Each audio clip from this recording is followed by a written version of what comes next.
November மாதம் 25ஆம் நாள் தானியேலின் ஞானத்தை நாம் இன்றைக்கு கொடுக்கப்படுகின்ற இந்த முதல் வாசகத்தின் மூலமாக பெற்றுக்கொள்ளுகிறோம். மன்னனுக்கு வந்த கனவின் உட்பொருளை தானியேல் வெளிப்படுத்துகிறார். இப்படி கடவுளது வெளிப்பாடுகள் அதை புரிந்து கொண்டு விளக்குகிற தனிப்பட்ட வரம் ஒரு சிலருக்கு மட்டும்தான் கிடைக்கிறது. அதைத்தான் நாம் தூய ஆவியானவரது கேரிசம்ஸ் என்று சொல்லுகிற அந்த தூய ஆவியின் வரங்களிலே பார்க்கிறோம். என்று நாமும் பல்வேறு விதமான உலகுசார் கனவுகளை பார்க்கிறோம். ஆனால் திருக்காட்சிகள் என்கின்ற புனிதர்கள் கண்ட காட்சிகளைப் போல, இதுபோன்று விவிலிய ஆளுமைகள் கண்ட காட்சிகளைப் போல நாம் ஆன்மீகத்தில் முதிர்ச்சி பெற்று வாழுகிற போது நமக்கும் கடவுள் வரவிருக்கிற காலத்தை பற்றிய செய்திகளை வெளிப்படுத்துவது என்பது நிச்சயம். நாம் அத்தகைய ஆன்மீகத்தில் நம்மை ஈடுபடுத்த முயலுவோம். இன்றைய நற்செய்தியில உலக முடிவு பற்றி இயேசு ஆண்டவரது 2ஆம் வருகை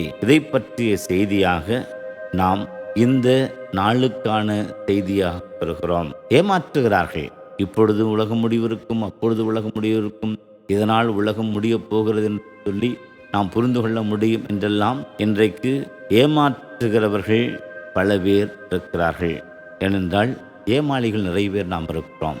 விசாரித்துக் கொள்வோம். ஏமாறாதபடி நாம் இந்த காலத்தில் வாழ விழிப்புணர்வோடு இருக்க அழைக்கப்பெறுகிறோம். இன்னொரு பக்கம் பயம், அறியாமை, எடுப்பார் கைப்பிள்ளை போல சொன்னதற்கெல்லாம் தலையாட்டுகிற சூழல்கள் இதெல்லாம் வெளியே வந்து நாம் மன உறுதியோடு கூட அத்தனையும் தூயாவின் ஆற்றலால் எதிர்கொள்ள முற்படுவோம். இன்றைய வினாக்களாக அழகு அழியும், ஆணவம் வெட்கி தலைகுனியும் என்று அறிந்தும் நான் இவற்றை பற்றி பிடித்துக் கொண்டு வாழ்கிறேனா? உலக முடிவு என்பது குறித்து எனது உண்மையான புரிதல் என சிந்திப்போம். ஆமென்.